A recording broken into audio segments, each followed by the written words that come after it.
साथियों, हिंदी नेटशाला में आप सभी का पुनः हार्दिक अभिनंदन है।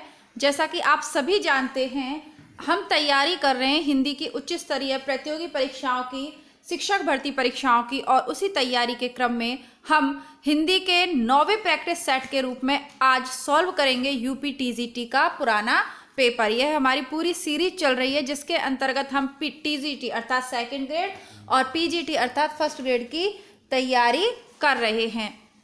तो हम सभी जानते हैं कि यूपी टीजीटी में कुछ प्रश्न संस्कृत के भी पूछे जाते हैं। तो प्रश्न 39वें नंबर से आपके संस्कृत के 39वें नहीं 49वें नंबर से संस्कृत के प्रश्न प्रारंभ हो जाते हैं। इसके एक भाग के हमने कल कर लिए थे, यह उसका अगला भाग है। भारवी द्वारा रचित किरातार्जुनीयम का प्रधान रस क्या है? वीर रस। उनके ग्रंथ के आरंभ में श्री शब्द तथा सर्गांत श्लोकों में लक्ष्मी शब्द का प्रयोग उनकी प्रमुख विशेषता है। भारवी द्वारा रचित है किरातार्जुनीयम, उसका काव्य सौंदर्य नारिकेल फल समितम माना गया है। और कौन सी उक्ति प्रसिद्ध है? उपमा कालिदासस्य भारवी अर्थ गौरवम। भारवी अपने काव्य में अर्थ गौरव के लिए जाने जाते हैं। श्री हर्ष द्वारा रचित नैषधीय चरित्र में किस रीति की प्रधानता है? सही उत्तर है वैदर्भी रीति। श्री हर्ष द्वारा रचित नैषधीय चरित्र में किस रीति की प्रधानता है? वैदर्भी रीति। बृहत्त्रीय में कौन सा काव्य नहीं आता? तो बृहत्त्रीय में रघुवंशम नहीं आता। भारवीकृत किरातार्जुनीयम, माघ शिशुपाल वध और श्री हर्ष नैषधीय चरितम, ये तीनों महाकाव्यों की बृहत्त्रयी में आते हैं। बृहत्त्रयी और चार प्रमुख कौन है, ये बार बार पूछा जाता रहता है, तो आप इसको जरूर देखें। संस्कृत की बात करूं तो संस्कृत के बहुत ज़्यादा प्रश्न अलग अलग नहीं आते, लगभग पुराने पेपर में से ही रिपीट होते रहते हैं। यदि सही से आप पुराने पेपर कर लेते हैं तो भी एक अच्छा तैयारी आप अपनी कर सकते हैं। कालिदास की रचना कौन सी है? अभिज्ञान शाकुंतलम प्रसिद्ध नाटक है। माघ का है शिशुपाल वध, भवभूति का उत्तर रामचरितमानस है, और दंडी का है दशकुमार चरितम। उज्ज्वल शब्द का सही संधि विच्छेद चुनिए। उत धन ज्वल। पंचवटी शब्द में प्रयुक्त समास का नाम बताइए। द्विंगु समास। पहला पद संख्यावाची है तो यहाँ द्विंगु समास होगा। लट लकार, तो लट लकार कौन सा होता है? लट लकार होता है वर्तमान काल। लोट लकार होता है अज्ञार्थक काल। लंग लकार होता है भूतकाल, और लुट लकार होता है भविष्यत काल। इसके अर्थ में इनका प्रयोग किया जाता है। अब लो नसाही अब न नसे हों पद के रचयिता कौन है? तुलसीदास। अब तक मैं भ्रमित रहा लेकिन अब आगे मैं भ्रमित नहीं होऊंगा, किसी भी माया के द्वारा भ्रमित नहीं होऊंगा। यह तुलसीदास की विनय पत्रिका से ली हुई प्रमुख पंक्तियां हैं, और विनय पत्रिका की ये पंक्तियां बार बार परीक्षाओं में पूछी जाती रही हैं। कौन सा शब्द सूर्य का पर्यायवाची नहीं है? तो दिनकर, दिवाकर, भास्कर, ये भास्वर नहीं है, भास्कर ये सभी है। अंशुमाली, यह सूर्य का पर्यायवाची नहीं है। करुण के रस राजत्व की प्रतिष्ठापना किस ग्रंथ के द्वारा की गई है? सही उत्तर है उत्तर रामचरित। भवभूति का जो रचना है उत्तर रामचरित, उसमें उन्होंने एक पंक्ति लिखी है कि एको रसः करुणेव। वो मानते हैं कि इस समस्त संसार में एक ही रस है, और वह रस कौन सा है? करुणा। इसके अलावा वो दूसरा रस मानते ही नहीं है, और इसकी स्थापना उन्होंने किस में की है? अपने नाटक उत्तर रामचरित में की है। इसके अलावा इनका मालती माधव श्रृंगार रस प्रधान है, महावीर चरित वीर रस प्रधान है, किंतु उत्तर रामचंद्र की रचना करुण रस प्रधान है।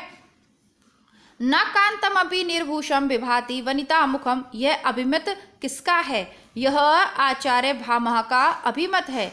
अलंकार संप्रदाय के प्रवर्तक आचार्य माने जाते हैं, और यह कहते हैं कि अलंकार विहीन काव्य उसी तरह शोभित नहीं होता जैसे किसी कामनी का मुख सुंदर होने पर भी आभूषणों के बिना शोभित नहीं होता। न कांतमापि निर्भूषम विभक्ति वनिता मुखम। वनिता यानी स्त्री। अभिज्ञ यानी जानने वाला, तो इसका विलोम होगा अनभिज्ञ। द्विज यानी ब्राह्मण, और द्विज ब्राह्मण को भी कहते हैं। द्विज पक्षी का भी पर्यायवाची होता है और द्विज दांत का भी पर्यायवाची होता है, अर्थात इनमें से सभी का अर्थ द्विज हो सकता है। मार्ग के दोनों तरफ पेड़ हैं, ये प्रमुख यही बार बार रिपीट होते रहे। तो मार्गम उभयतः वृक्षः सन्ति। भविष्यत कहा के रचनाकार हैं धनपाल। भविष्यत कथा नामक कृति के रचनाकार धनपाल हैं। धनपाल अपभ्रंश के प्रमुख कवियों में है। यद्यपि धर्म भावना इस रचना की भी रीढ़ है, तथापि प्रत्यक्ष लोक हृदय की विभिन्न स्थितियों से इसका महत्व है। आचार्य भिखारी दास कृत प्रमुख काव्य शास्त्री ग्रंथ कौन सा है? तो इसकी ट्रिक मैंने आपको बार बार बताई है कि अब भिखारी भी काव्य का निर्णय कर सकेंगे। तो काव्य निर्णय में मम्मट, विश्वनाथ, अप्पय दीक्षित, जयदेव, भानु मिश्र के अतिरिक्त हिंदी के केशव चिंतामणि, तोष आदि अनेक पूर्ववर्ती कवियों का आश्रय लेकर क्रमशः काव्य प्रयोजन, काव्य हेतु, काव्य परस्वरूप आदि जो सामग्री है उसका विवेचन किया गया है। और भिखारी के अन्य प्रमुख ग्रंथ हैं रस सारांश, श्रृंगार निर्णय, छंदोर्ण पिंगल, शब्द नाम कोश, विष्णु पुराण भाषा और शतरंज शतिका। कामायनी को छायावाद का उपनिषद किसने कहा है? शांति प्रिय द्विवेदी ने कामायनी को छायावाद का उपनिषद कहा है। हिंदी साहित्य के इतिहास ग्रंथ हिंदी साहित्य विमर्श के लेखक कौन है? हिंदी साहित्य विमर्श, ये मैंने आपको कल परसों की क्लास में वस्तुनिष्ठ इतिहास पुस्तक से करवाया है। पद्मलाल पुन्नालाल बख्शी, हिंदी साहित्य विमर्श, ये विमर्श वो विमर्श, 3-4 इनके विमर्श के ग्रंथ हैं। तभी मैंने आपसे कहा था कि ये प्रश्न पुराने पेपर में पूछा हुआ है, तो ये टीजीटी में पूछा हुआ था। इसके साथ ही जो नए विद्यार्थी चैनल से प्रतिदिन जुड़ रहे हैं, आप सभी का हमारे इस छोटे से परिवार में हार्दिक अभिनंदन है। आप लोगों से मैंने कल भी आग्रह किया था कि आप लोग जब भी पहली बार चैनल पे कमेंट करें, या जैसे बहुत से लोग होते हैं जो वीडियो देखते हैं कमेंट नहीं करते, कृपया करके कमेंट बॉक्स में अपनी परीक्षा जरूर लिखें कि आप किस परीक्षा की तैयारी के लिए चैनल से जुड़ रहे हैं। यह चैनल समर्पित है नेट और असिस्टेंट प्रोफेसर भर्ती परीक्षा की तैयारी के लिए, किंतु आपका जो आरपीएससी फर्स्ट ग्रेड और सेकंड ग्रेड का सिलेबस है, कॉलेज लेक्चरर का सिलेबस है, वो स्वतः ही इन परीक्षाओं के सिलेबस से मैच करता है, तो पूरा उपलब्ध है। इसके अलावा यूपी टीजीटी पीजीटी के भी पुराने पेपर, प्रैक्टिस सेट और जो भी सिलेबस है वो सब इस चैनल पे उपलब्ध है। तो आप अलग अलग परीक्षाओं की तैयारी के लिए चैनल से जुड़े हुए हैं और मुझे बहुत खुशी है कि धीरे धीरे ही सही हमारा परिवार बढ़ता जा रहा है। और आप सबकी परीक्षाओं की, चाहे आप यूपी असिस्टेंट प्रोफेसर की तैयारी कर रहे हैं या आप आरपीएससी की तैयारी, RPSC first grade, second grade, college lecturer, net परीक्षा, सभी का सिलेबस, सभी की रचनाएं चैनल पे उपलब्ध हैं। करना कुछ नहीं है, बस आपको प्लेलिस्ट चेक करती रहनी है और जो रचना ना मिले उसे कमेंट बॉक्स में लिखिएगा। इसके अलावा एक सूचना नए विद्यार्थियों के लिए यह भी है कि इसी चैनल का दूसरा भाग है हिंदी बुकशाला नाम से, उस पर आपको सभी किताबें उपलब्ध हैं। तो आप हिंदी बुकशाला चैनल को सब्सक्राइब करना न भूलें, डिस्क्रिप्शन बॉक्स में लिंक मिल जाएगा। अन्यथा आप यूट्यूब पे स्वयं भी सर्च करेंगे हिंदी बुकशाला तो आपको आ जाएगा सर्च में, और आप उसको सब्सक्राइब करें। इसलिए ये ज़्यादा आवश्यक हो गया है कि एक पुस्तक है हिंदी साहित्य का सरल इतिहास, नए विद्यार्थियों के लिए, अथवा जिनका पूरा साहित्य तैयार नहीं है, जिन्हें वस्तुनिष्ठ इतिहास याद नहीं होता और शुक्ल समझ में नहीं आता, ऐसे सभी परीक्षार्थियों की चिंता को दूर करने के लिए एक सरल और संक्षिप्त हिंदी साहित्य का इतिहास बुक मैं आपके लिए हिंदी बुकशाला पर प्रस्तुत कर रही हूं और मैं चाहूँगी कि आप लोगों का अधिक से अधिक प्यार उस पुस्तक को मिले। मैंने उस पुस्तक के 1-2 वीडियोस इस पे अपलोड किए, आप लोगों का बहुत अच्छा रेस्पॉन्स रहा, लेकिन उसी पुस्तक को हिंदी बुकशाला पर आप नहीं पढ़ रहे हैं। बस एक क्लिक करना है आपको। कृपया करके आप हिंदी बुकशाला पर भी उस पुस्तक को उतना ही प्यार दें ताकि मैं उसके डेली वीडियोस आपके लिए ला पाऊँ। आगे बढ़ाते हैं। आवश्यक सूचना आपको दे दी। पुराने विद्यार्थियों को लग रहा होगा कि समय थोड़ा सा आपका नष्ट होता है, लेकिन प्रतिदिन नए परीक्षार्थी जुड़ रहे हैं तो जानकारी देना आवश्यक होता है। धूमिल को किस काव्य कृति पर साहित्य अकादमी पुरस्कार मिला था? सुदामा पांडे का प्रजातंत्र। अब आपको ये ध्यान रखना पड़ेगा कि साहित्य अकादमी किस पे मिला था, क्योंकि एक एक कवि को कई कई पुरस्कार मिले हुए हैं। निठल्ले की डायरी नामक हास्य व्यंग निबंध संग्रह किसका है? हरिशंकर परिसाई का। निबंध गद्य विधा हमने वस्तुनिष्ठ इतिहास के साथ पढ़ लिए। आप लोग पूरी पुस्तकों को पढ़ने में रुचि नहीं दिखाते हैं और अंत में कहते हैं कि तैयारी नहीं हो रही। किसी भी पुस्तक को पढ़ें, कम पुस्तक पढ़ें लेकिन पूरा पढ़ें। वस्तुनिष्ठ इतिहास में मैंने आपसे पहले भी कहा है कि आपकी टीजीटी परीक्षा की तैयारी के लिए जो पांडे बंधुओं का वस्तुनिष्ठ इतिहास है बहुत ही कारगर पुस्तक है, और हिंदी साहित्य का सरल इतिहास, ये दो पुस्तकें आपको सेकंड ग्रेड जिसे आप टीजीटी कहते हैं उसका आधार बनाना है तैयारी का। तो पुराने पेपर करवा रही हूँ, हिंदी साहित्य का इतिहास बुकशाला पे चल रहा है, और पांडे बंधुओं का वस्तुनिष्ठ इतिहास वह भी चैनल पे प्लेलिस्ट में उपलब्ध है। ज़रूर देखें ताकि इस तरीके के प्रश्न आपके गलत ना हो। तो ये उसकी व्याख्या कर चुके हैं, आगे बढ़ेंगे। कौन सा नाटक जयशंकर प्रसाद द्वारा रचित नहीं है? करबला, हम सभी जानते हैं करबला प्रेमचंद का उपन्यास है। जयशंकर प्रसाद के नाटक स्कंदगुप्त और चंद्रगुप्त दोनों ही हम हिंदी बुकशाला पर पढ़ चुके हैं। ध्रुव स्वामिनी हम पढ़ने वाले हैं। करबला किसका है? करबला है प्रेमचंद का। प्रगतिशील लेखक संघ के प्रथम अधिवेशन की अध्यक्षता किसने की? प्रेमचंद ने 1935 में की, 1936 में, अंतिम वर्ष, अपने जीवन काल के अंतिम वर्ष में। भारत में जब सज्जाद जहीर और मुल्कराज आनंद के प्रयत्नों से इस संस्था की शाखा खुली तो प्रेमचंद की अध्यक्षता में लखनऊ का प्रथम अधिवेशन हुआ। छायावाद शब्द का सर्वप्रथम प्रयोग किस आलोचक ने किया था? मुकुटधर पांडे। केशव कहीं न जाए का कहिए, यह पंक्तियां किस रचनाकार की हैं? यह तुलसीदास की हैं। केशव का नाम देखकर कंफ्यूज नहीं होना है। तुलसीदास ने कृष्ण कवितावली भी लिखी है, और केशव कहीं न जाए का कहिए ये तुलसीदास की पंक्तियां हैं, और कंफ्यूज करने के लिए ही बार बार पूछी जाती हैं। संत काव्य परंपरा के अंतर्गत न आने वाले कवि का नाम है नंददास। कबीर, दादू, नानक तो हैं, लेकिन नंददास हम सभी जानते हैं अष्टछाप के कवि हैं।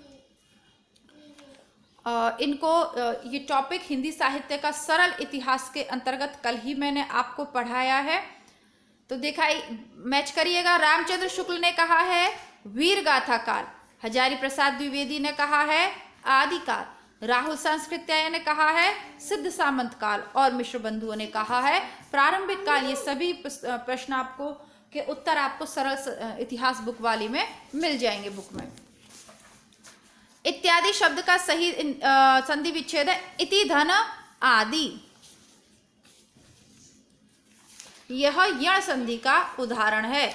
मति शब्द के षष्ठी एक वचन का रूप है मत्या। यूपीटीजीटी में आपसे ये रूप जरूर पूछे जाएंगे, प्रमुख याद कर लीजिएगा। अवधि किस उपभाषा वर्ग की बोली है? तो अवधि पूर्वी हिंदी की बोली है। 36 बाघिनें पूर्वी अवध में घूम रही हैं। ये मैंने आपको ट्रिक बताया था, 36 से छत्तीसगढ़ी, बाघिनें से बघेली, पूर्वी अवध में घूम रही हैं, तो पूर्वी हिंदी की अवधि भाषा है। इस तरीके से अब इसको मैं करवा चुकी हूँ, पूरा तो इन सबको अलग अलग नहीं बताऊंगी, मैं ये करवा चुकी हूँ। कौन वीरगाथा काल की रचना नहीं है? वीरगाथा काल की रचना कौन सी नहीं है? वीरगाथा काल से मतलब आदिकाल। तो संदेश रासक है, आल्हा खंड है, जयमयंक जस चंद्रिका है, अब भक्तमाल नहीं है, भक्तमाल नाभादास की है, भक्ति काल की रचना है। नाम से भी पता चल रहा है भक्तमाल। कृष्ण काव्य धारा के प्रवर्तक हैं स्वामी बल्लभाचार्य। तार सप्तक का प्रकाशन 1943। प्रयोगवाद तार सप्तक एक ही बात है। 1943 में अज्ञे द्वारा संपादित तार सप्तक के प्रकाशन से माना जाता है प्रयोगवाद का आरंभ। इसमें प्रत्येक सप्तक में 7 कवियों की रचनाएं संकलित होती थी। दूसरा सप्तक 51 में और तीसरा सप्तक 59 में प्रकाशित हुआ था। 43, 51, 59 ये इनका क्रम था। कौन से सप्तक में कौन सा कवि था ये भी याद रखना है। अज्ञे की रचना कौन सी है? हरी घास पर क्षण भर, कुरुक्षेत्र, हुंकार, रेणुका, ये सब दिनकर की रचनाएं हैं। हरी घास पर क्षण पर यह अज्ञे की काव्य संग्रह है।